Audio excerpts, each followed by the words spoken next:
Speaking Highly with Jon Huck. I am your host, Jon Huck. With me until the sun crashes into the earth is Indy Fawcett. I will never waver, John, from this podcast. You'll be my allegiance is to Speaking Highly. SHJH all the way. I see your Krypton is imploding, and you're like, no, I'm not going anywhere. I'm staying here. I have to edit episode 2. The apocalypse needs content, John. Yeah. Dude, what are we going to watch? The apocalypse will be televised, but it'll be on the internet. There won't be internet, but we'll have Prince's vault. Oh, to watch. Fine. Yeah, we'll break into Prince's house and grab all those tapes. Better than Geraldo's Al Capone vault. My So-Called Life. That's what we're talking about today. We are celebrating the TV show My So-Called Life. If you are unfamiliar with this show, it is available on Amazon Prime for free right now. 19 episodes, 1 season. Feels like they crammed a lifetime in, though. It really is a high school drama. And I'm not saying you're not going to laugh, because as a grown person, when you watch it now, it's comical. But it is the story of a high school girl played by Claire Danes, Angela Chase, played by Claire Danes, and her trials, tribulations, titillations, teardowns, what have you, tastic lifestyle of a high school student in, I guess it's Pittsburgh. They kind of don't talk about that too much, but it's a suburb of Pittsburgh. They tried to make it Everytown, USA. The cast, Claire Danes, who obviously is a pretty big star to this day. Homeland is still on for some reason. Oh, yes. But she's, part of the reason the show was canceled was her reluctance to come back, because she had just gotten Romeo and Juliet, the movie with Leonardo DiCaprio, which sort of helped launch both of them into movie stardom, if you will. Mm-hmm. But Claire Danes is in it. Bess Armstrong, who plays the mom, who I talk about later with our guest, but I fucking hate this character so much. It gives me a headache. But I need that. I need a person to dislike. And Bess Armstrong does a great job. She's in Jaws 3. I'm going to bring that up. I can't, Jaws 3 is the Dennis Quaid 3D Jaws movie that is connected to the first 2 movies by way of a quick story about Dennis Quaid being the son of Chief Brody. It's even called Jaws 3D, isn't it? It's called Jaws. I think it's called Jaws 3 in 3D. Because 1983 Jaws 3-D is the name of the film. Yeah. I mean, that was right around Friday the 13th put out a 3D movie. 3D hadn't been big since the 50s. They were trying to bring it back. They didn't have the technology they have today, so it was all janky. I went and saw Jaws 3 in a legit theater with 3D glasses as recently as 2004. And they had the cinematographer there to answer questions afterwards. And we left because the only question I wanted to ask was, why did you make such a shitty movie?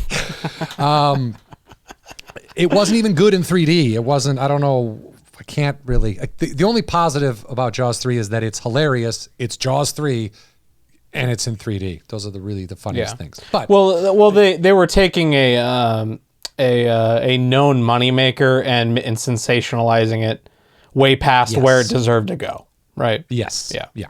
Exactly. Killer analysis. Killer analysis, and I highly recommend it. But the killer. The other teenagers in the show, Wilson Cruz played Ricky, and then AJ Langer played Rayanne, and then Devin Gummersall plays Brian Krakow. Devin Odessa plays Sharon, and then Jared Leto plays Jordan Catalano. Now, obviously, Jared Leto probably be the most famous person, on the show that you can look at now. He's a household name, so to speak. AJ Langer, she went on to act in a bunch of stuff, and then she got married. This is just such a weird, interesting fact to me. She is the Countess of Devon in England. She married a guy who was in line to be the Earl of Devon, And he became the Earl of Devon when his predecessor, uncle, friend, dad died or whatever. And they live in Powderham Castle in England. Wow. With 2 kids. So she's probably done acting. I guess. I don't know. But also imagine, I think it's obviously probably a high honor, but also like you spend your life doing good deeds, you get this honor and it's called an earl? Well, she's a countess. It's a count. Oh, sorry. She's a countess, part of her title. She's a countess. I mean, I believe that talking about the royal family, I don't know anything about them. The royal family doesn't seem very, like they have a lot of actual pull or say in things. They're just kind of but ornament. To be knighted, gotta say, probably one of the best things. And Americans can be knighted. You just can't put sir in front of your name. Did you know that? Interesting. I did not know that. So you're saying because of this podcast, I could in fact be knighted eventually, but I couldn't be called Sir Jon Huck. For your contributions to the British Empire, of course, yes. But you would be known as Jon Huck, KBE, a knight of the British Empire? Question mark? Yeah. Okay. The E's something. So just can't say sir. Can't say sir. Yep. Yeah, unfortunately. Yeah. But so you can only be knighted if you've done something good for Britain? Well, I think it's British culture or, move forward. Like Sean Connery being James Bond and... Yeah, Elton John, the greats. Yeah. Yeah. All right. I'm down. Anytime they want to contact me, if they hit you up first, let me know. Yeah, I'll let you ride my coattails, John. Yeah. Perfect. And our guest today had a 3 show arc on My So-Called Life. So the series ran 19 episodes and it was canceled because it was on ABC originally, which I was just informed, and nobody watched it. And then MTV picked it up, and that's where I heard about it.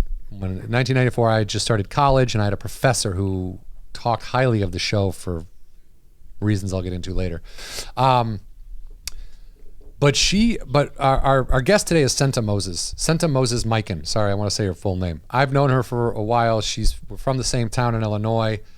She has been acting since she was a child, legitimately. She is, if you watch the movie Blues Brothers, she's dancing on the cop car in the Ray Charles scene. She's really? DC Cab as one of the kidnapped. Blues Brothers, she actually told me that she had to go to the bathroom so bad, but she was a kid. She didn't want to stop anybody. So she just peed all over like her leg and then the cop car hood.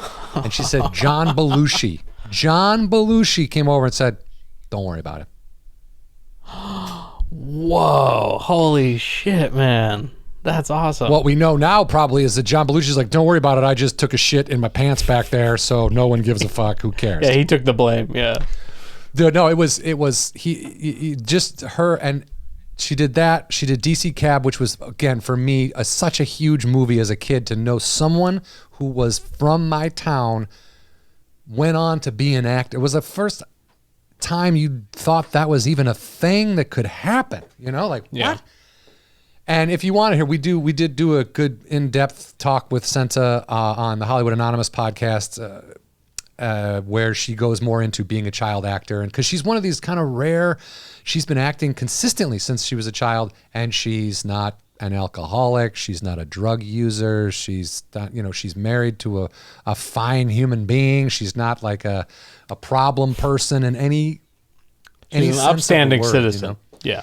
Upstanding citizen, well-rounded, well-adjusted, but a working actor. Like, it can be done. It can be done. She's a nice example of how that can be done. Definitely. The show, which I didn't get into with Senta, but the show, My So-Called Life, debuted. It's such a weird time. August 25th, 1994 was the day the first episode aired. Kurt Cobain killed himself on April 5th, 1994. So this is 4.5 months after Kurt Cobain has killed himself. This show also premieres a month after O.J. Simpson was formally arraigned. So he was arraigned July 22nd, 1994. So this is like right after Kurt Cobain dies, right before O.J. Simpson is arraigned. Then the show's last episode airs January 26th, 1995, 2 days after the O.J. Simpson trial starts.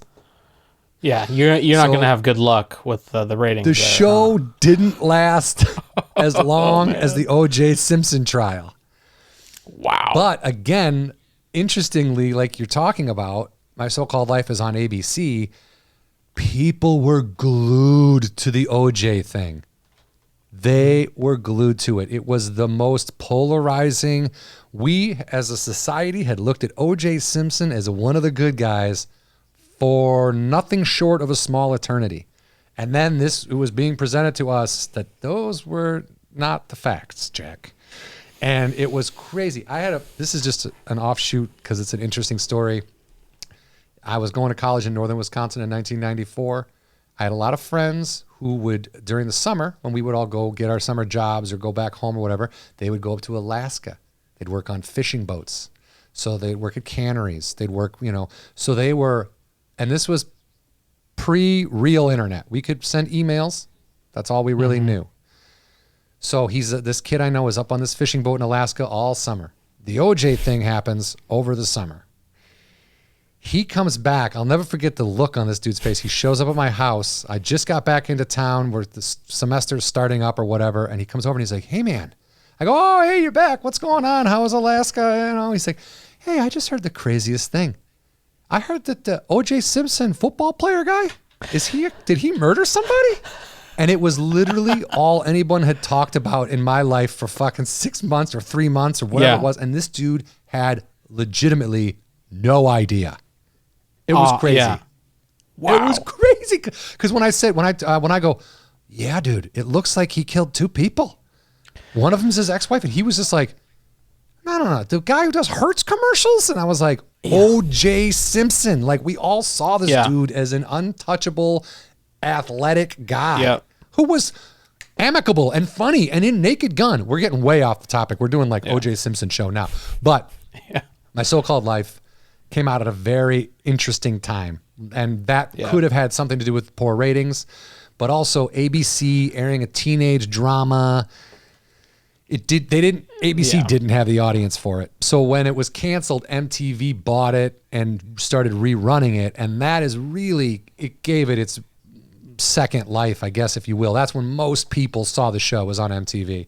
I wasn't watching ABC as a kid. There was nothing on. I mean, Roseanne, I guess, was on ABC. Right. I'm trying to think of other stuff I might have watched because I think everything else was NBC, and CBS seemed like an old man network to me at the time, so I didn't watch anything else. Well, it's also interesting too. Like it was kind of it's kind of an early example of like what's going on now with streaming, where shows like I don't know, like I can't think of one off the top of my head, but something like The Office. Right, where it just grows, or like even like Arrested Development, where it got canceled in 2003, gets picked up and put on Netflix in 2008 or 9, and then just literally is a firestorm of popularity. And then Netflix is like, let's just make a new season. It's like it's interesting. It was like this kind of went along the same lines, but it was more TV channel to TV channel. We're gonna put it on a TV channel that actually would probably lend itself to more viewership. Yeah. But like we talk about later, they didn't make any more episodes. That wasn't necessarily a thing people did. Like Netflix had the idea, the money, the wherewithal to bring the cast back, pay everybody. MTV, even in 94, was still predominantly showing music videos. Yeah. So they didn't have the cash to like. Right. It was more a syndication to come play. Back and like, it was more buy the rights, make the money on the reruns, do what you can. Yeah, but it definitely gave it a new life on MTV. And as we talk about later, the only thing comparable at the time, the only other real show on television about teenagers specifically was 90210. And that ran for 10 seasons, which tells you how dumb it was. I mean, I watched every episode of 90210. We will do a whole show on 90210. I could break down the characters. I was obsessed because the show was so unrelatable and so comical to me that I watched it it was like a fun thing. Even when I got to college, it was still, I'm watching it with all these girls I know. Why we'd hang out, we'd get drunk and watch 90210 and ridicule everybody. when That's I half the laugh fun. at my so-called, it was fun. It was so fun, Yeah. and I was happy when they brought it back to Netflix or Hulu for 2 seconds or whatever. Like, the characters are funny. The idea is comical. The idea that we're worried about where rich kids are going to park their fancy fucking cars. No one gives a shit. It doesn't matter. It never did. But it was so funny back then and funny now. But My So-Called Life, when just rewatched the whole show, and when I rewatched it, I laughed a lot, but not in the same way as when I laugh at 902. When I'm mocking it, this was a laughter of like, oh yeah, kids are fucking weird, you know? Right. Being a teenager's hard. There is something so funny to me about how we think as teenagers. And I think it's almost universal and spans generations. I don't think it's like, well, when I was a kid, I think we all do it. There's such a finality to everything we do as kids. Like if me and you get into a fight, we're 11, 12, 13 years old. Fuck you. You're not my friend anymore. And then our other friend still hangs out with you. Fuck, now I can't be friends with this dude. Like, right. There's no gray areas. Yeah. There's no gray area. I had a big problem trying to find middle ground, so to speak, when I was younger, you know, because you think everything that happens to you is this life-changing event. And in a sense, it is, but no more in a way that a second passing by on a clock is a life-changing event. And by the time my words reach your ears, I will have regenerated skin cells on almost all of my body. You know what I mean? Like those are also things that happen all the time. But with My So-Called Life, there's a genuineness to it. There's an earnestness that's not there. And when I kind of looked into it, the creator, Winnie Holzman, you know, I looked at her. She's in her 60s now. When she wrote this, she was in her 40s. It's like, I'm in my 40s. I can't imagine trying to write dialogue that sounded realistic for high school kids. But right. her use like of you the need word an ear like, to the ground. Yeah, I would need to write something with a high school kid.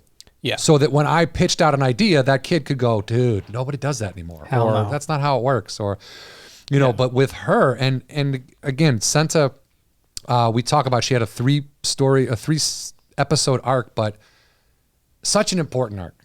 Like it's the first time on a teen drama or teen show that a character admits to being gay, comes out of the closet for the first time to somebody.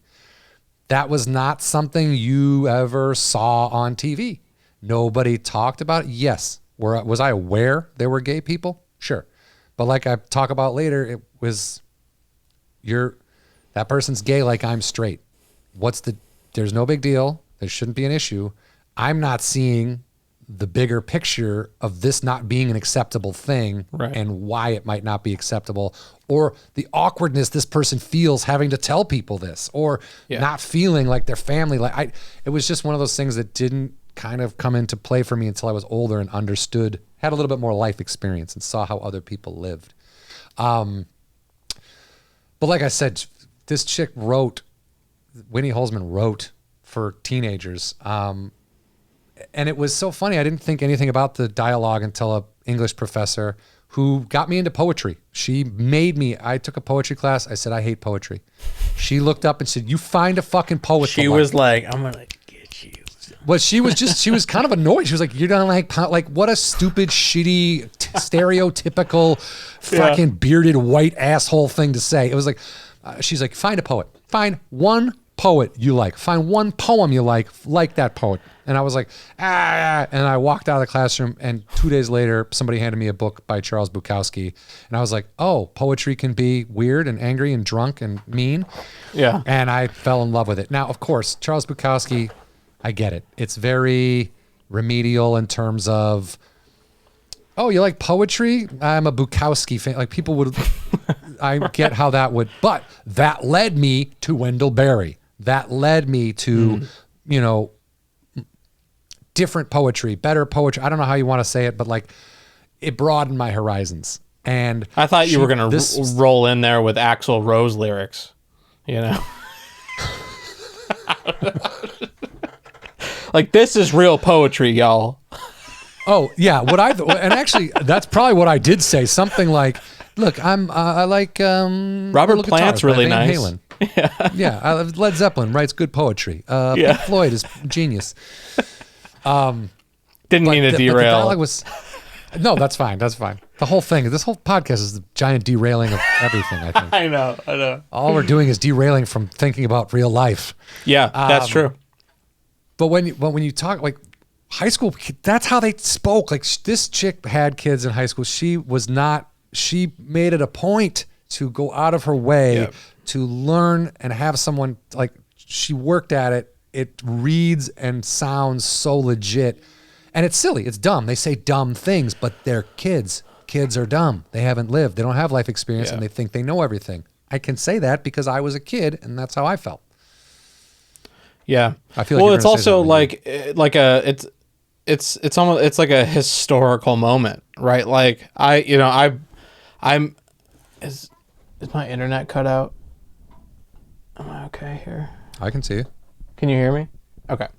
Yeah. No, I mean, it's more of a historical thing. Cause like I went to film school. I have a, BS, film and TV degree, that, my homework was watching 2 movies a week and learning facts about film history, or like, the first interracial kiss was on Star Trek, stuff like that, where like, you couldn't show a toilet on TV till like 1969 or something like that. You couldn't see people in the same bed until 1960 something. Right. So it's like, it's stuff like this, where it's like, this is lasting now into the 90s, right? Where you're still creating film history, and you're forging, you're moving forward, the opportunity for new stories to form and be okay with displaying to the public. Yes, because as we talk about with Senta, who played Delia Fisher was her character's name, just so we're clear. There's being a part of that, like 94, and we're having the first kid come out and say he's gay. It's like, that feels so caveman. That feels so archaic. It feels like, oh my God, we really hadn't come that far by then, and we hadn't. And we had so far. We still. It's 2021, and we have so far to go. Yeah, that was a step in the right direction. I mean, they dealt with things. The episodes of the titles were things like Guns and Gossip, The Zit, Why Jordan Can't Read, Self-Esteem, Pressure on the Wagon, Resolutions, Betrayal, Weekend. Those were like show titles. So they were trying to deal with things that kids dealt with. You know what I mean? And not in a cheesy way. It's hard. It's not hard to explain. It's just to look at them side by side. 90210 tried to deal with things that they felt were legitimate concerns of the day, but they did it so comically. It was just so done poorly. It was just not real. Whereas this was more subtle. My So-Called Life was real in the sense that everything wasn't blown out of proportion. She says her friend is bi. Her mom's like, bi? Yo, just throwing around words like bi? And then that's it. Parents then talk amongst themselves. There's, it wasn't this whole parade of look how accepting everybody is or how unaccepting. It was like more subtle and more real. Yeah. That's what I actually gave a shit about. That's why I liked it. No, definitely. I think it's a great segue into the interview. Yeah. It is. It is. Real quick though, I want to talk about. Well, no, we talk about it in the interview. You're right. It did just real quick. It won Golden Globe after it was canceled. Of course, it wins a Golden Globe for Best Actress in TV Drama for Claire Danes. Nominated for Emmys for directing, main title theme, and outstanding lead actress in a drama for Claire Danes. It won a GLAAD award, which is Gay Lesbian Alliance. I don't know what GLAAD fully stands for, but I think we're getting the picture. Because of the Ricky character, because of what Wilson Cruz had done.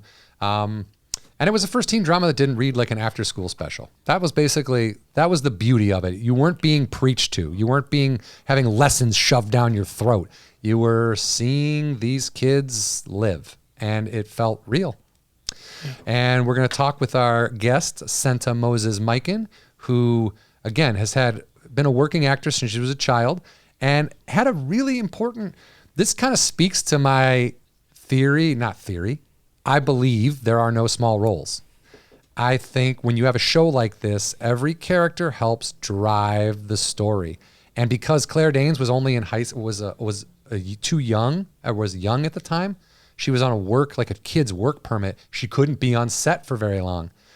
Because of that, they wrote for more of the ancillary characters. They wrote for the mom and dad. You knew more about the friends. You knew more about people like Delia Fisher. You knew more about the teachers. It just became an all-encompassing world.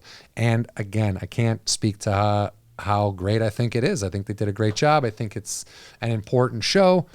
And I'm glad we are able to talk to Senta and celebrate my so-called life. Enjoy our discussion, everybody. All right, so I'm just going to list some things that people may have seen you in. Blues Brothers, DC Cab, Beekman's World, the movie Home Alone, and My So-Called Life. Senta Moses is here, everybody. Sorry, Senta Moses Mikan. Oh, thank you for having me, Jon Huck. Yes, it's true. I'm married. Yes, correct. And I wanted to make sure I'm getting everything right. Yep. Thank you so much for taking the time. I appreciate it. Well, thank you for having me. Of course. We've talked about, we had you on the Hollywood Anonymous podcast. Mm-hmm. We talked pretty much about your upbringing, how you decided from very early on, you knew you wanted to be an actress. Yeah. Your parents are smart, level-headed, and grounded people. So It was not you weren't pushed into it. You weren't, there's a lot of people that have this idea of a child actor and you don't kind of fit in that idea. I didn't have a momager or, parents on the set stealing my money. So, yeah. Exactly. So, are you okay? Are you going to die in the middle of this podcast? It's one of those things I drink if I drink too much coffee and not enough water, it affects acid reflux. You're getting old, John. Have to what? You're getting old.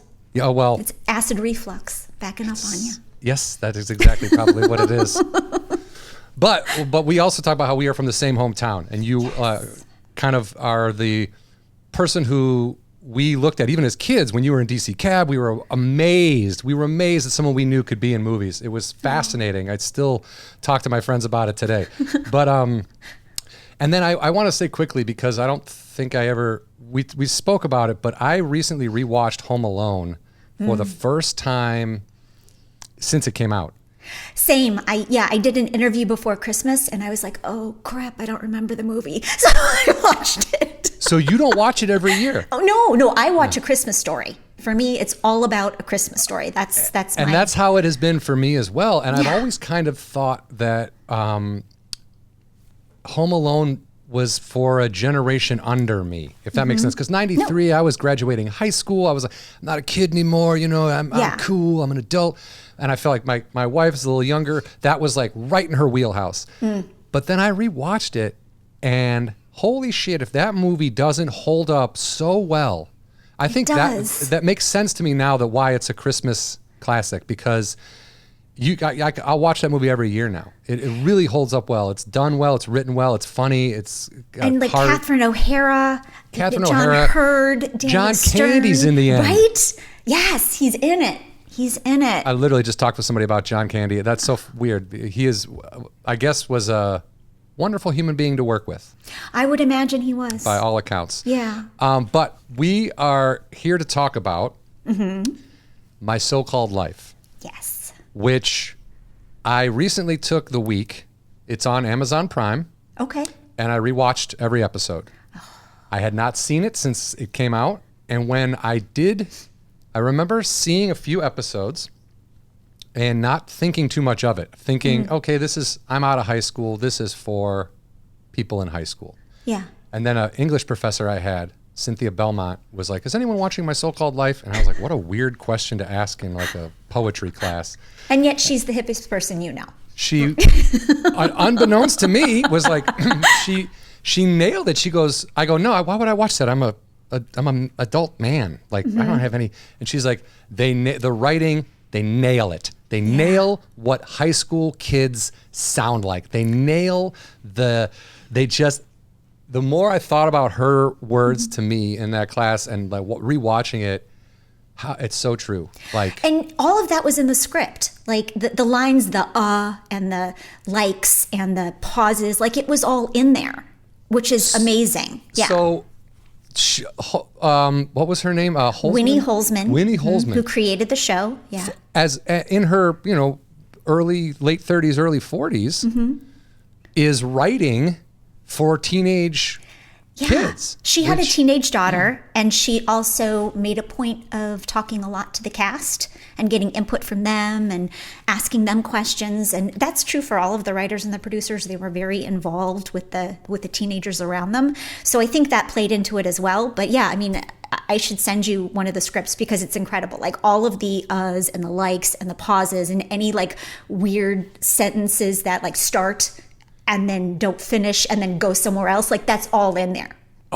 Yeah. That's amazing because I would have, and I guess that's adults understanding that their target audience isn't other adults. And if they don't make this legitimate, if they don't make it sound legitimate, people aren't going to buy it. Right. They're not going to identify with it. And I think that's the thing with that show is like kids that age watched it and were like, that's the way I talk. That's the way I feel. And I think that's why so many people responded to it. It's so funny. The finality with which they think, the kids, like, it's like, oh, you guys are friends now? Okay. I don't care. Fine. I guess we're not friends. Like there can be no other. Like, it's just like, if you're on that side, then we're on this side. We're against each other. It's right. And the Angela and the Jordan relationship and how it just tormented her and she tossed and turned about it and read into every little thing he did. I mean, that was so beyond true.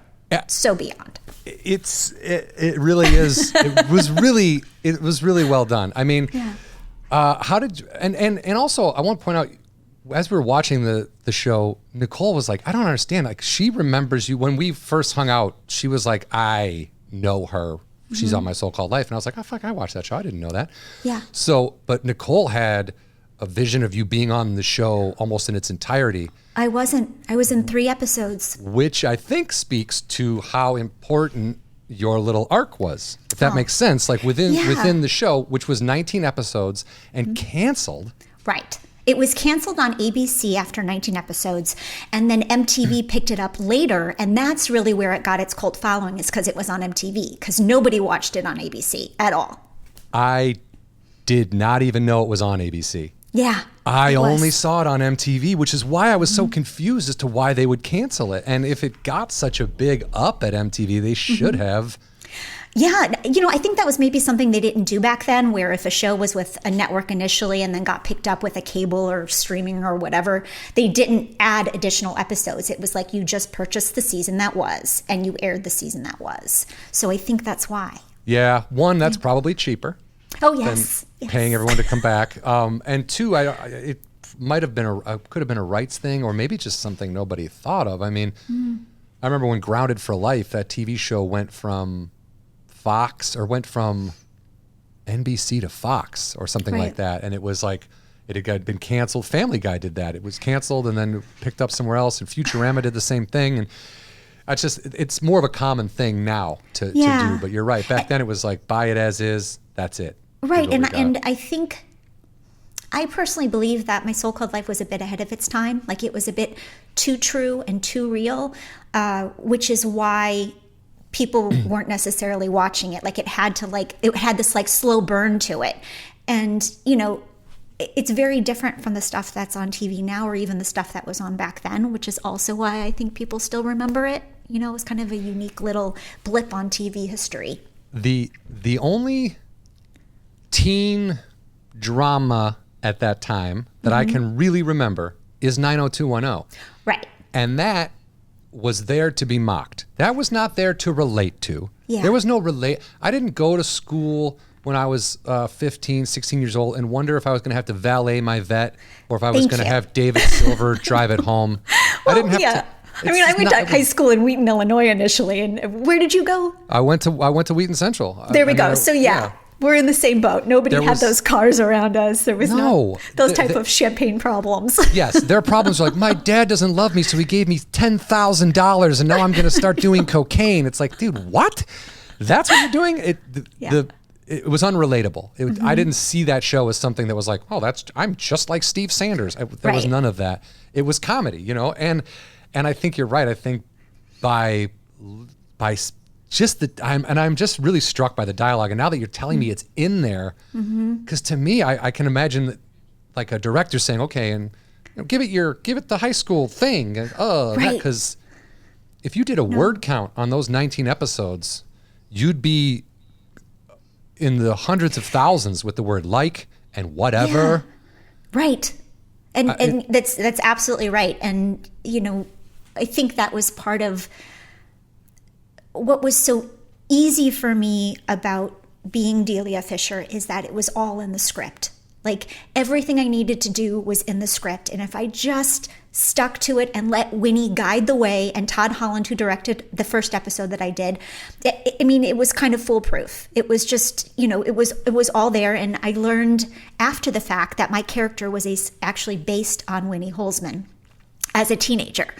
So that was super fun to be on that that's show. Awesome. Yeah, and to play a younger version of Winnie. Oh my God, I didn't know. Yeah. That's fantastic. She has brown curly hair too, so she does. But I would have never been like, oh, she, Yeah. Did even the looks that you give Brian Krakow, even that was in there? Yeah. I mean, because there's the Brian. Well, he was a dirty dog. I mean, let's be honest. So those looks came easy.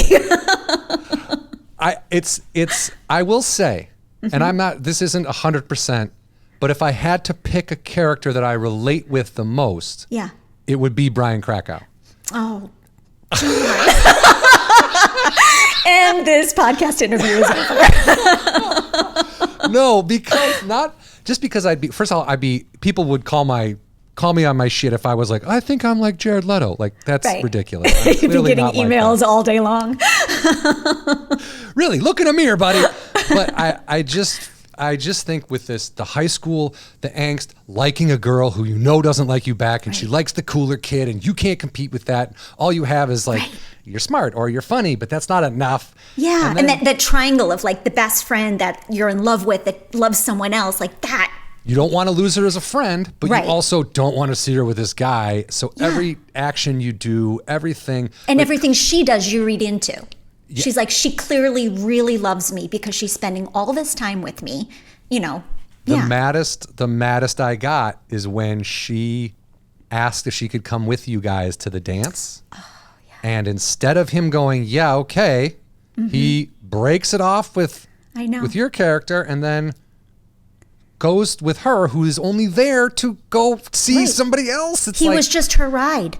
And funny story about that scene, my grandmother at the time in real life was just starting to get dementia, and she watched the show and she called me afterwards and she said, Senta, she said, you cannot let a boy treat you like that. And I was like, I was acting? She's like, no, I'm telling you, you cannot let a boy treat you like that. Oh, wow.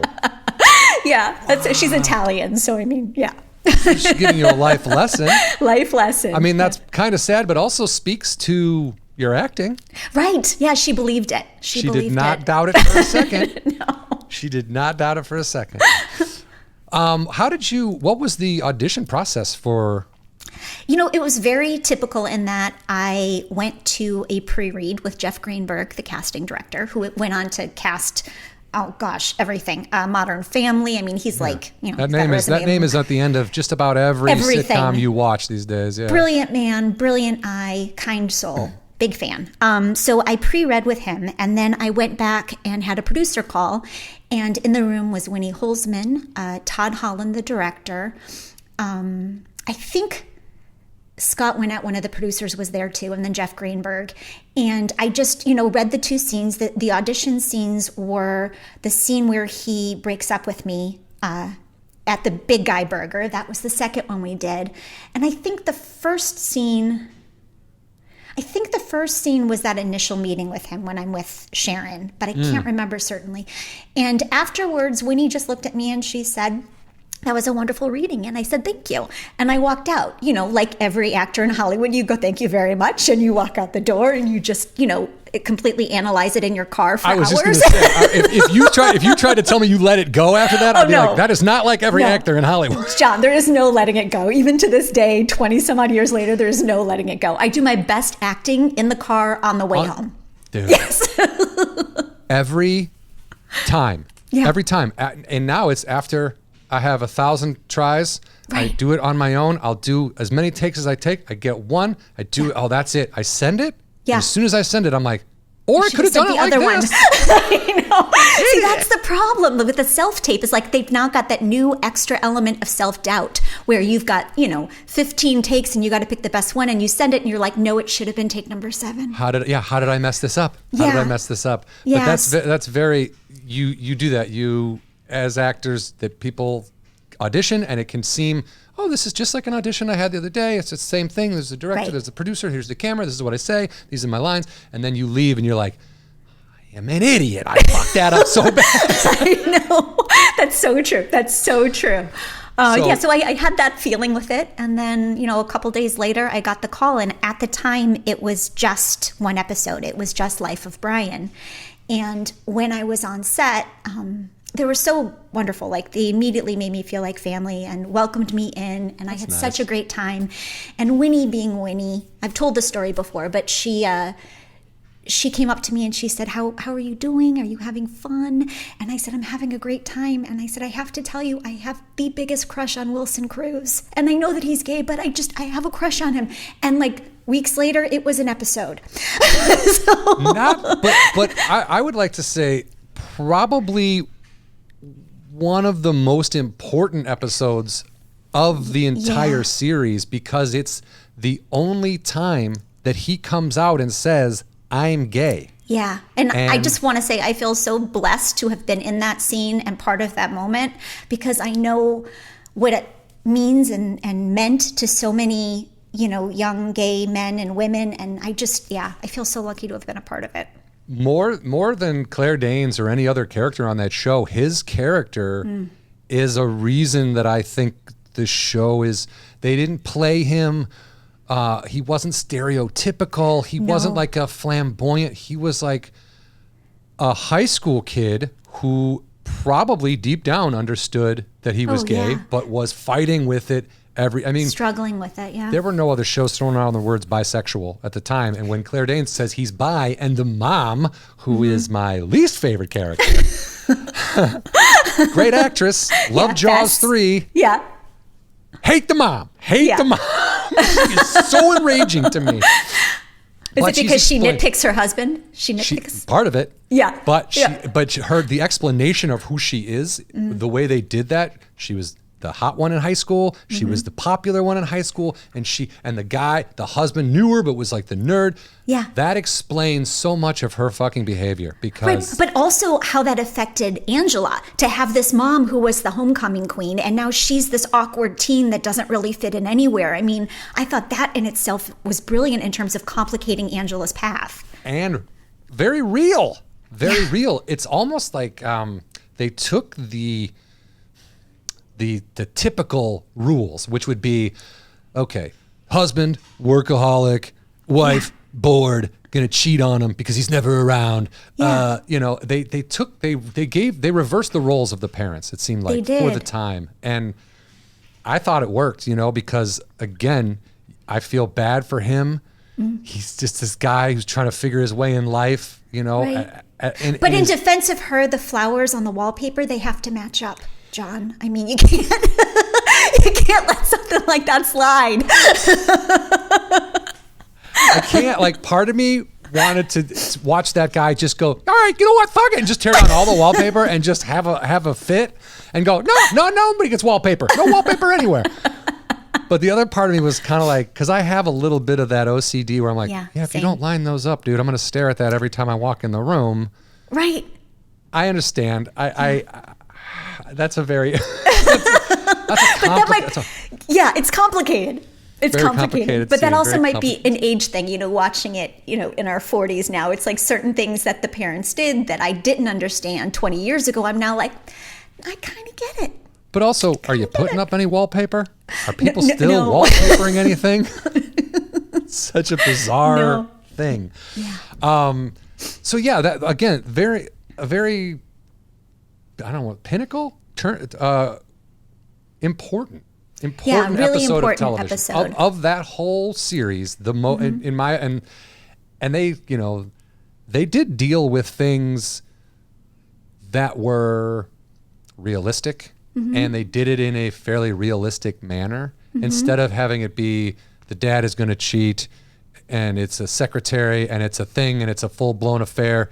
It's this guy fighting against it. It's like it's very real. And I think the Ricky character, again, and I'm glad they weren't like, well, in season 2, he'll come out. Do you know what I mean? Right. I'm glad they gave him that wherewithal to say it and feel how probably good that felt to say out loud. And then scary all at the same time. Yeah. And he admits that he's never said it out loud before, even to himself. But how great was Wilson in that moment? Like, I mean, he was incredible through that whole show, but in that moment, you saw it all on his sweet face. He was incredible.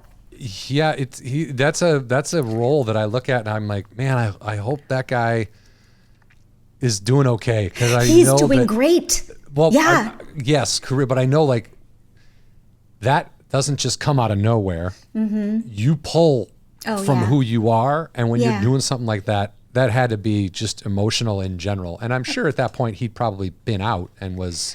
You know, I don't know. That would be more a question for Wilson. I don't know if he was out or if he had just come out. I feel like there was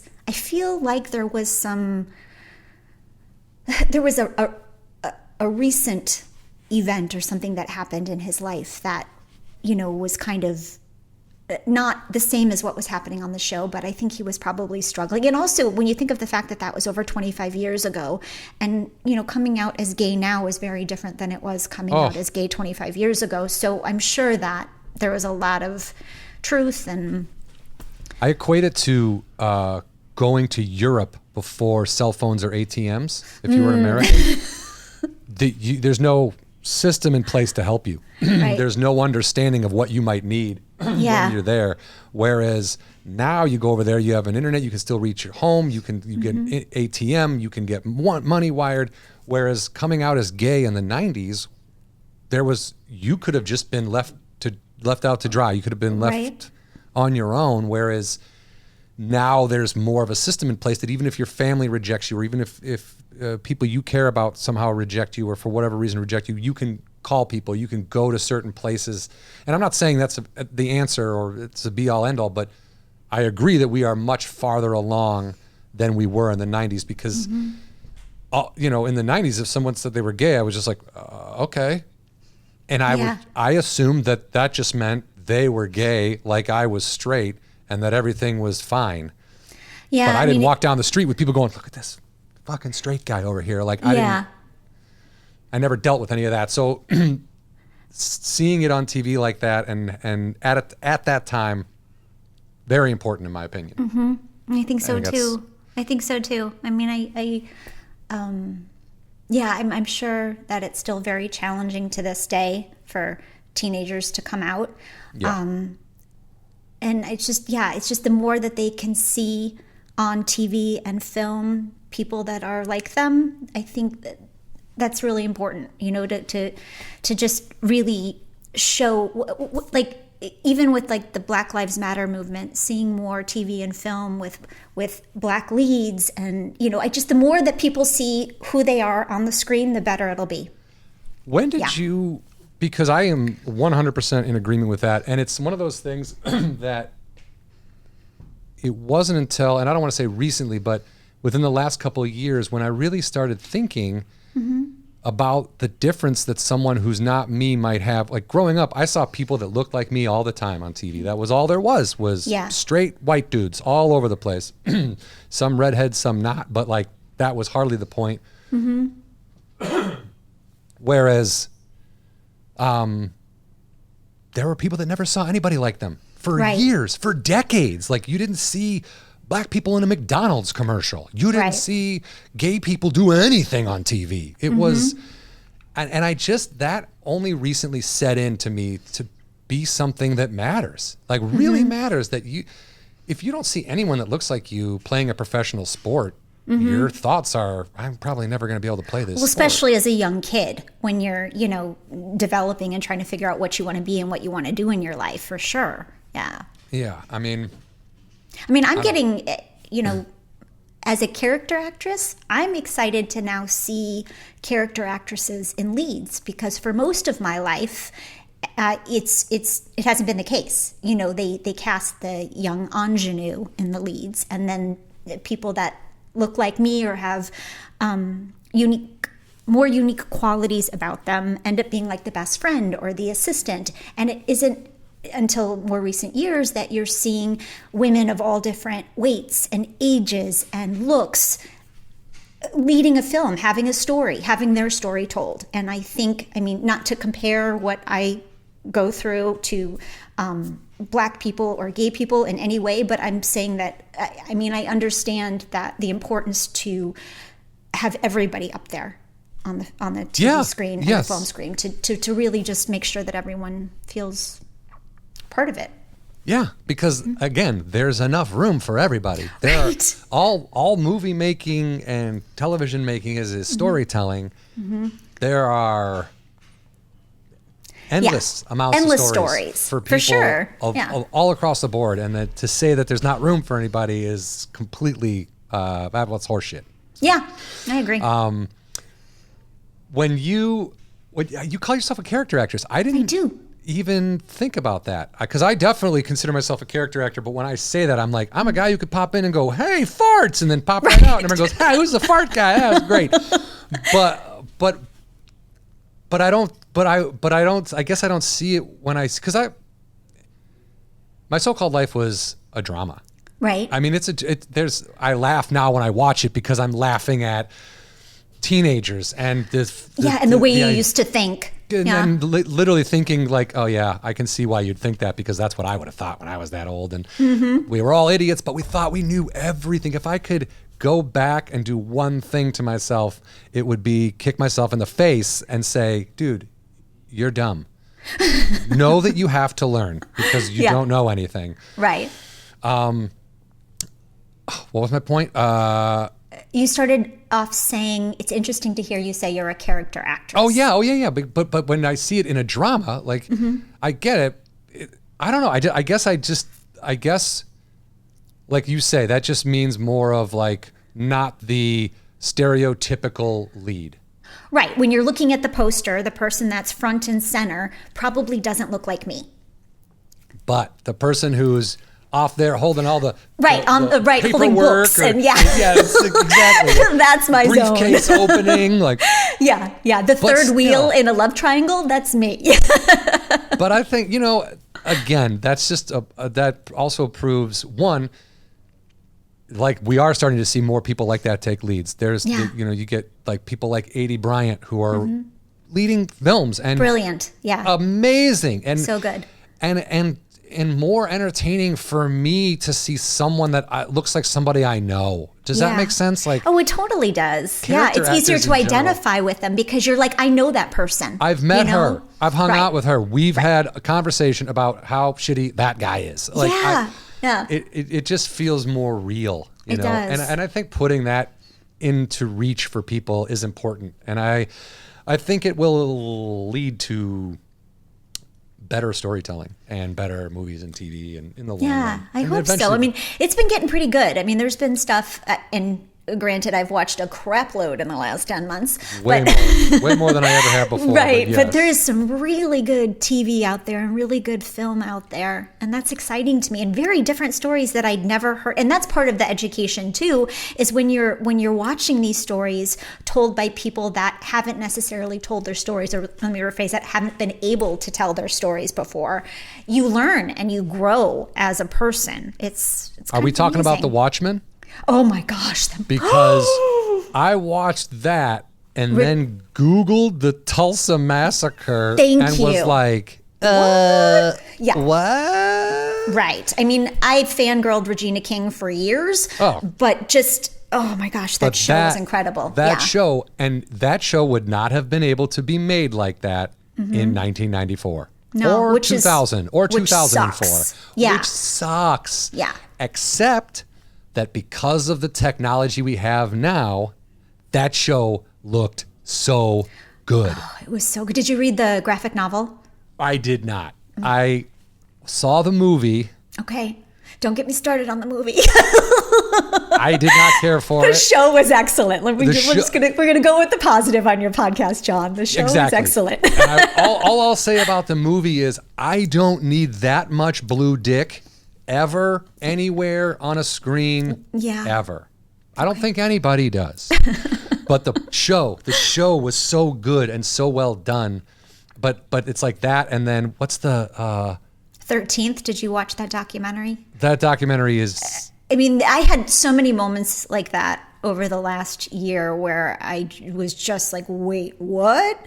Which, speaks to my white privilege and the little bubble I lived in growing up in a suburb of Chicago and, coming from relatively affluent parents. I mean, big bubble got burst in the last couple of years, and I'm so grateful for it. Me too, because I felt like I was a guy who, I understand things. I went to a liberal arts college, and I know about things. And you know nothing, Jon Snow. I know nothing, and that was a real, like you said, last 10 months has been incredibly eye-opening, and for the better. I think. Yes, I agree. I agree. Did you? You said the cast, everybody had fun, they were treated well. What was like? When you showed up, they would have already had episodes been airing? No, I believe they started airing around, I know they had aired by Halloween of that year because Claire and Devin Odessa, who plays Sharon, and I went to the West Hollywood Halloween parade together. And that was the first time that they were getting recognized from the show. And it was like, wait. This is a thing. Because it had never happened before. Are you talking about being on Santa Monica Boulevard? Oh, hell yeah. You're talking about... I will never forget this.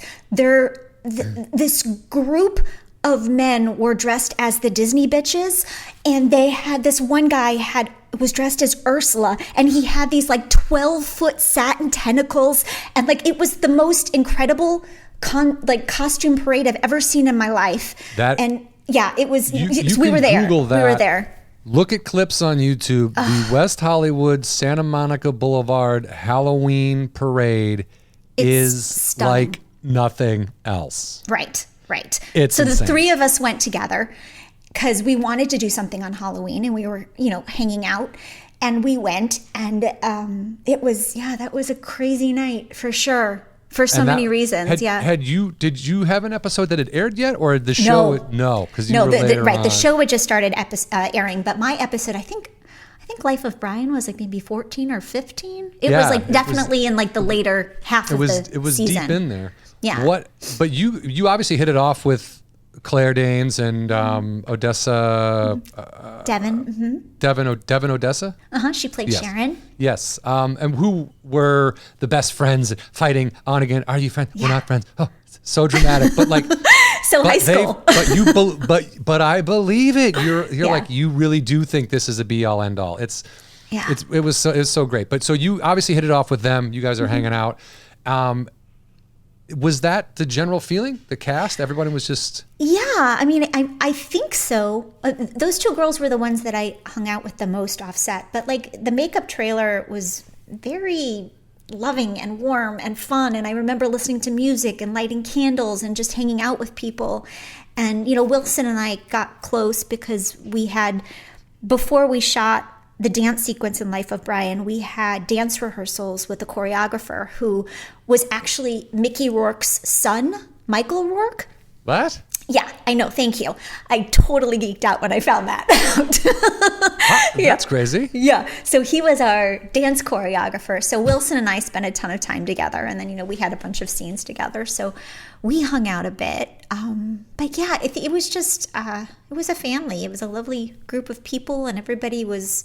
And I think that stems from the top, too. I think that Winnie and the producers made a point of choosing people that they wanted to spend 18 hours a day with.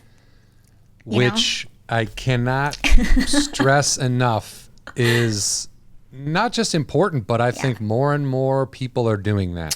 Yeah. I mean, I don't want to spend 18 hours with an asshole. I'm going to tell you that right now. You really don't.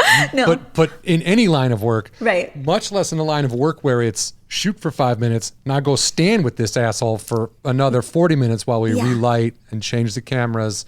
Or having to be open and vulnerable in these like really difficult moments with someone that you're opposite of, that you just want to poke their eyes out. That's challenging. It's that is challenging. Yeah. I've only had that one time, and it was a very small part, so it it doesn't read or anything like that. But that is an interesting thing to have to be vulnerable. Like if you didn't like Ricky, or you didn't like if I didn't like Wilson, Brian or if I didn't Krakow, like, it would have been awful.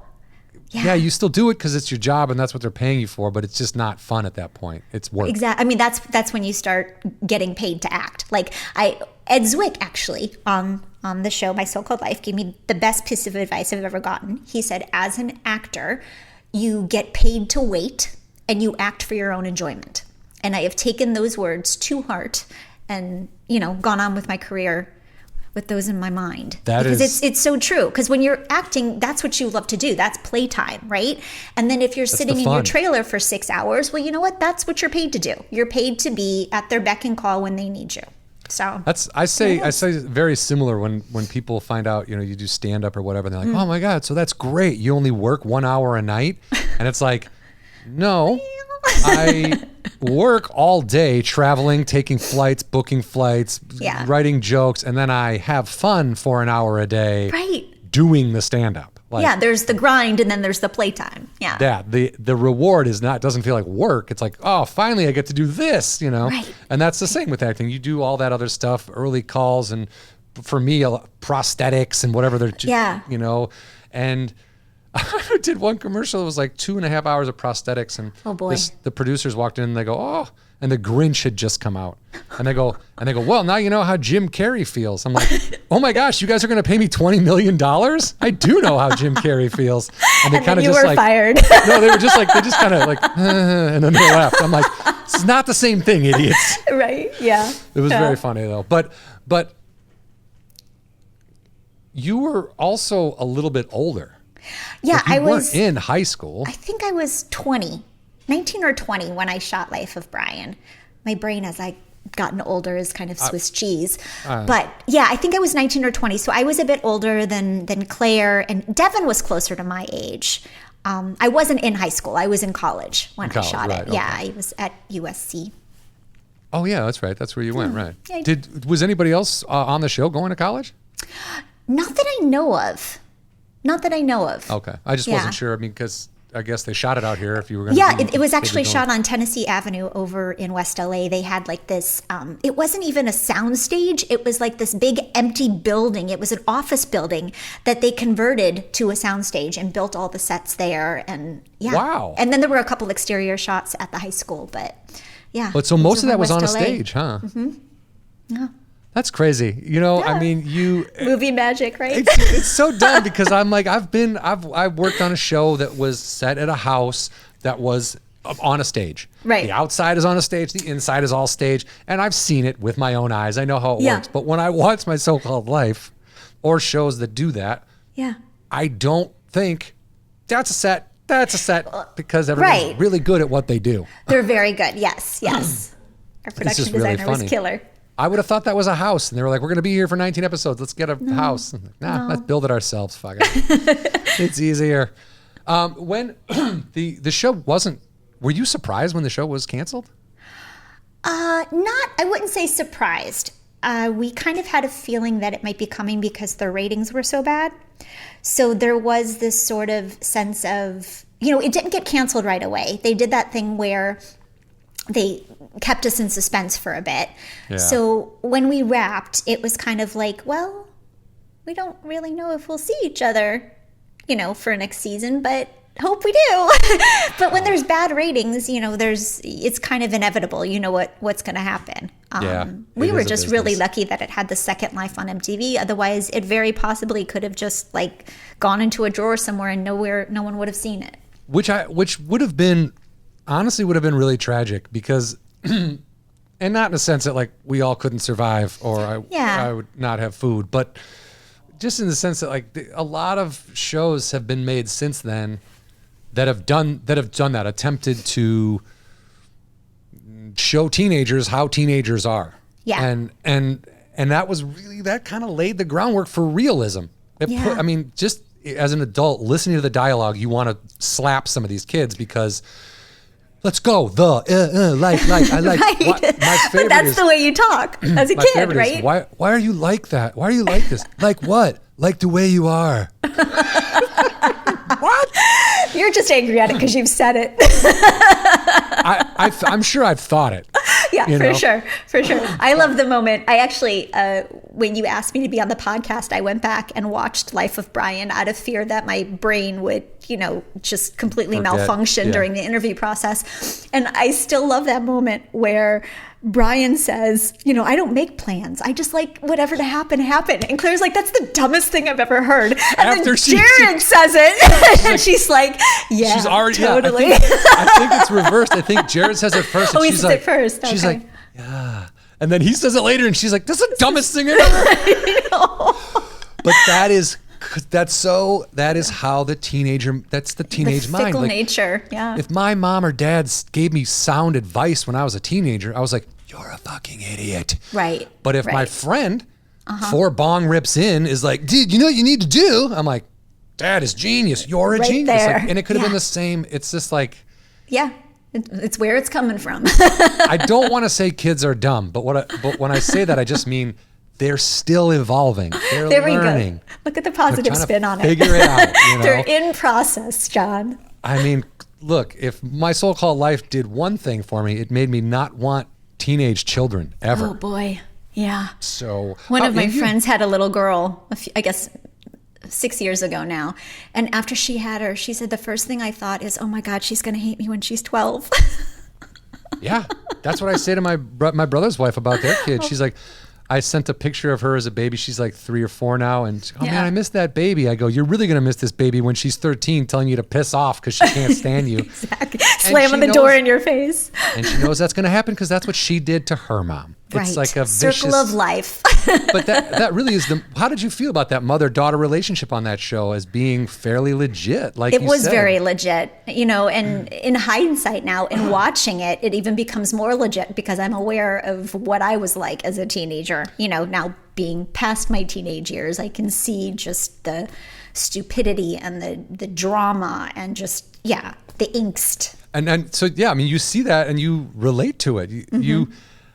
I think a problem when you're a kid, you think that no adults remember what it's like to be kids. Right. So their advice to you is like adult advice. And you're like, what in the fuck am I going to do with that? Like, get out of here. Like, you're 40, shut up. Right. Whereas this show, she wrote it magically. And 2, I don't know. It's just the,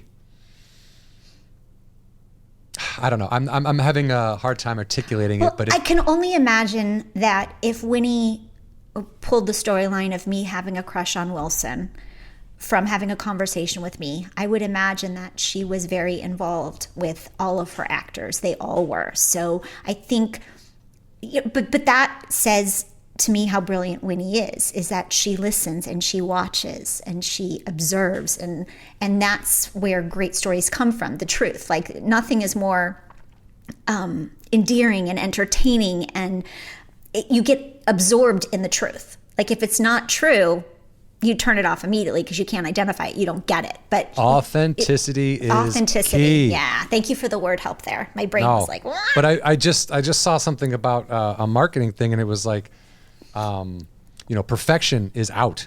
Right. Nobody cares about someone who's nobody cares about. Be honest. Be authentic. Be who you are. And if you're growing something out of that, it can't fail. I had a conversation. If you're not financially successful. Yeah, I had a conversation with a couple producer friends about female characters in television recently, and I feel, and I'm excited about this, that we're embracing flawed female characters that make bad choices, that don't have their life together, that are making mistakes. That are human? That for a long time, the majority of women's roles on television were like the perfect mother, the perfect girlfriend, like these unattainable qualities. Like I would rather watch Fleabag and see her wreck of a human life and feel like, okay, I'm doing all right.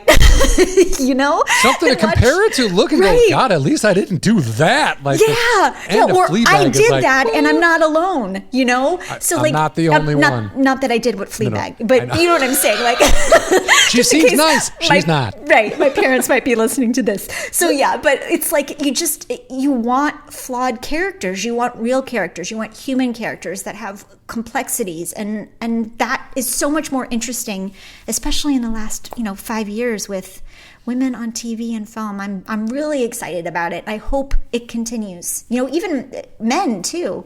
The male characters are so much more interesting. But with guys, it's been for a while, there have been like these awkward dudes who could then be leading men. You know what I mean? Like they kind of that transition seems to happen depending on who the actor is. Happened a while ago. Whereas I feel with women, you're right. Like we're moving beyond this, the perfect wife, the perfect girlfriend, the perfect teacher, because nobody is that thing. That's a ridiculous man-made concept. Yeah. They're like, this is what I want out of a woman, so I'm going to put her in all these movies. Right. And then the descriptions of women, when you read, you're like, dude, Can I tell you how many arguments I had with my manager where, I'd see a breakdown for a role and it would say quirky, and I'd say, I'm quirky, and he'd go, no, they mean stunning with glasses. Like, wait, what? They mean Zooey Deschanel. Right. Quirky. Jenny McCarthy with glasses. No. Yeah. But so again, it's evolving. It's ridiculous. So it is. It's definitely evolving, and it's for the better. I think it's a worthwhile thing. Mm-hmm. And trying to think what I want to. I've already talked about my dislike of the mom. I don't want to go too hard on her because I do. I'm sure she's a nice woman. Oh, Bess is wonderful. She's a lovely human being. Was she God fun bless to work her with? so fun to work with, and God bless her and any person that jumps into a character and is okay being a little hated. You know what I mean? Like, but I love that. Like when I watch shows and I really hate someone, I'm like, that actor is good because they just like fully committed to the fact that they were being awful. Yeah. There was that struck me. I was watching the show Lost when it was on back on ABC. Yeah. And there was an actress on there who her character came on, and I immediately despised her. I was like, oh man, I cannot stand this chick. Like I would. It was like I would hate watch the show to see her and then. No, I'm not saying who it is. This isn't a spoiler if you haven't seen the show, but she ends up being killed off towards the very, very end of the show. Redemption. I cannot tell you. I sat up. I was like, no. Oh, that's amazing. I was horrified that they killed her. And I think I said out loud, like, I didn't like her, but I didn't want her to die. Oh, right? Like I felt that way recently because I, very behind the eight ball, I watched The Crown over quarantine. I just started that, yeah. Yeah, and I have such a hatred for Philip. Like, it's so deep down in my gut. It's like, I see him and I just want to pop his eyes out. And, I'm applauding the actor. Like, logically, I'm like, okay, that actor's brilliant. But He's doing emotionally, a great job. Yeah, I'm like, because I hate him. I hate him. Yeah. I mean, God forbid should I ever come in contact with the real Philip. He may get the full wrath. Dude, that guy's still Italian alive, nature. though, right? I know, right? So, I mean, what I does could run he into do him at now? Starbucks. He just be old, probably. John, I got to be honest. I know nothing about the royal family. My only knowledge of them is through The Crown, so it's very warped. And I will admit to that. Yeah, I believe they're like a useless entity. They just have been around for a long time, and no one knows how to tell them to get bent. I don't know how to get bent. I don't know. I know the Queen has a lot of dogs. That's what I've got. You're up on that. Yeah, I was gonna say about Bess. I was watching the first couple episodes, and I was like, how do I know this woman? I know her. Like, and I could not place her. And then I finally just caved and looked her up on IMDb. Jaws 3. Jaws 3. Not one of the better Jaws movies, but she's done a ton of stuff. I mean, she's got a resume a mile long. Yes. But in speaking to that, years ago, we'll call it 10 years ago, when that situation would happen and I'd go, I know her, I would use my brain and I would just think and think and think. And now I'm like, let me pull out my phone and IMDb it. Like my phone has made me stupid, is what I'm saying. Two things. Yes, technically we are now forgetting things like phone numbers and addresses and things we used to have to memorize all the time. Right. But with the idea that you can now have a thought and then go look it up, it is over. You're done. You've looked that up, and now you have room in your brain for the rest of your day, which will end up being more thoughts about people you don't recognize and having to pull them up online. Right. It's a vicious cycle. It is a vicious cycle. I was at a new doctor last year, and they asked me for my case of emergency person and his cell phone number, and obviously it was Joe. And I paused, and I paused for a really long time. And then I pulled out my phone. I was like, if I ever lose my phone, I'm just going to find a rock and bury myself under it because I will be useless. Like, I won't know who to call anyone. I'll be calling the phone number in Warrenville where my parents moved 3 years ago. I could call my mom's home phone. Yeah. And that is about it. Yeah. And she doesn't answer that anymore because she's got a cell. And you're right. Every time I go to CVS, my wife has the card, not me. And they're like, phone number. I'm like, yeah. And I pull my phone out. And damn it. Yeah. I always get like one. I try to do it from memory. I always get one number wrong. I'm like, right. Idiot. Or you mix it up with another one. It's chaos. bad. It's bad. Well, Senta, thank you so much. I just want to say real quickly before please. you say thank you, I love Laurel and Hardy behind you. Those are very cool. Oh, are those original drawings or? They're original drawings by the artist. They're not. They're autographed, but they're not autographed. Like, that's not a Stan and Ollie autograph. My grandmother had those drawn for my dad for his birthday years ago. My dad is a big Laurel and Hardy fan. So is my dad. Really? Yeah, huge. Huge. Oh, my dad founded the Laurel and Hardy tent in Chicago in the 70s. No way. So if you there's the Sons of the Desert, which is all the tents and the little different groups. The Way Out West tent was the first one in California. Yeah. And then the Chicago one is called Bacon Grabbers, and my dad founded that in the mid 70s. Early 70s. My dad's going to get so excited to hear that. Yeah, that's interesting because I had, first of all, bummer, because your dad literally lived down the street from our house. But we didn't meet until a few years ago, which is just amazing to me. Yeah. Exactly. This is for anyone not familiar. Me and Senta are from the same small town in Illinois. Shout it out, Warrenville, Illinois. Right. Trying to get it on the map. Yeah, try to find it. But we're from the same town, and DC Cab was the first thing. I didn't even know you were in Blues Brothers until you told me the last podcast we did. But DC Cab, vivid. I bought the movie on DVD because we were like, this girl is from Warrenville, and people, what? And we would put it. I remember watching the VHS tape at Chris Conley's house. Man. That girl's from Warrenville. It was inspiring. It was inspiring when you're from a town like that. You go into you went into Annie Bibbs, the restaurant place. The ice cream parlor. That was my first job. I didn't know you worked there. That's funny. We're going to put it in quotes, even though I'm on a podcast. This is me doing quotes. I would scoop ice cream after school, and I got paid in Rocky Road ice cream. Just for the record, I would work for ice cream right now. Thank you. Same. Putting that out there. No problem with it. Well, again, thank you so much. Is there anything else you want to plug or anything you got coming up? I know we're kind of all doing nothing. Yeah, I'm just hanging out, waiting for my next gig. I mean, I have a couple producers that optioned a script that I wrote, so they're out there selling that, and I'm taking classes, and I'm painting, and hoping for auditions by the way, to come. let's talk about your painting for 2 seconds. You paint, sell, and then donate. Yes. So about 2 years ago, one of my friends told me I should take yoga. And I tried a yoga class, and within 5 minutes, I was like, I need a magazine, because just sitting there with my thoughts caused me to spiral. So, not a big meditator, Not a big meditator. So I said, I need to find something meditative, something that focuses me and calms me down. So I took a watercolor class at a local recreation center, and I took the class for about 1.5 years, and I loved it. It was, I listened to podcasts or music, and I just paint. And then when Black Lives Matter started happening earlier this year, I wanted to find a way to help. So I created an Etsy site and donated 100% of the proceeds for any painting that was sold on my site to Black Lives Matter. Yeah, or the NAACP or, fantastic. Color of Change. Yeah, so that's what I've been doing. And there are still a few paintings up there. Admittedly, the last few months of quarantine, it's been challenging to find creativity with everything that's going on. And I only say that because I know that there are people out there that are feeling the same. And it's hard to see people on social media saying, I wrote a script, I wrote a novel, I shot this. And you're feeling like, I can't even imagine doing anything creative right now.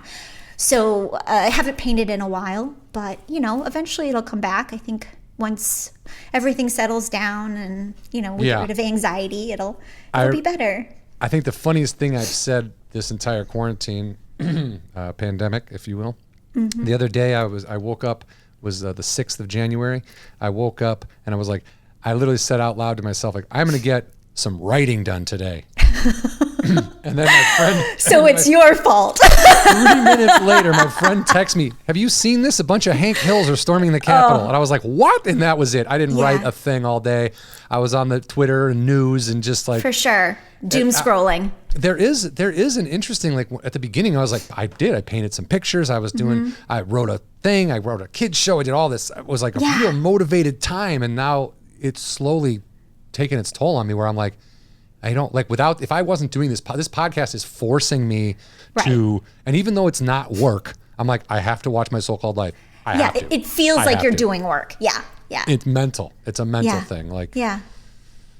I totally understand that. Yeah. So for anyone out there that's feeling like it, you're not alone. Yeah. So, and I hope that this, I feel like there's a light at the end of the tunnel. I do feel like we can start feeling positive. Yes. I love that you're doing a positive podcast. It was one of those things. Indy was the guy who came and asked if I wanted to do a podcast, and I thought about it, and I'm like, what do I want to talk about? And I realized I only want to talk about things I like. Right. But that's not a bad thing. No, it's not. Yeah. And there's a friend of mine had a saying, promote what's great, not what you hate. And so the idea of the podcast is celebrate what's great. Anything that's great. TV shows, people. We had Tony on talking about the ocean. Oh, I love Tony. Because the ocean is awesome. It is awesome. Yeah. So it's one of those things. If it's something I like or I feel people will like, we're going to talk about it. And this show, I backed into it because I wanted to have you on, and I didn't want it to just be the same kind of thing we did with Hollywood Anonymous. Not that wasn't good. It was fun, but I felt we'd done that. So to have a focus, and I remember when the show came up in conversation, and I remember, oh yeah, you were on that, and I just remembered how important the show was to people, and still to this day, the fact that it's running on Prime and people are watching it, and it's getting a third life, and it's got important tons of to fans. Me. Just again, for career wise, or just because of what the show was and you being involved? Because of what the show was. Specifically the moments with Wilson. I'm gonna just say that those moments with Wilson and the dance with Wilson, and just it's such a highlight of my career, and also when you work on shows like that, it spoils you, it ruins you, because then you go and you work on other shows and you're like, what is this shit? But it's just I'm so grateful for it. I'm so grateful to have been a part of it, and so grateful that people responded and still respond. I was going to say they still respond, right? I mean, I see you kind of answer people back on Twitter. You'll if they comment and you'll put a funny thing on there, which I know people absolutely love to see. If they comment about the show and it's commented on by people. Well, I gotta be honest. Part of that is if they're taking the time to tweet me and they're not, this doesn't count for trolls, people that say mean things, because they get muted right away. Absolutely. But people that are nice enough and take the time to tweet me, I try and tweet them back, because why not? Exactly. Why not? Because without people caring about the work you've done, thank you, there's no more work in the future. That's a whole other podcast, John. Yes. Yeah. Without your fans, you're not working, man. Yeah. Oh my God, I rhymed.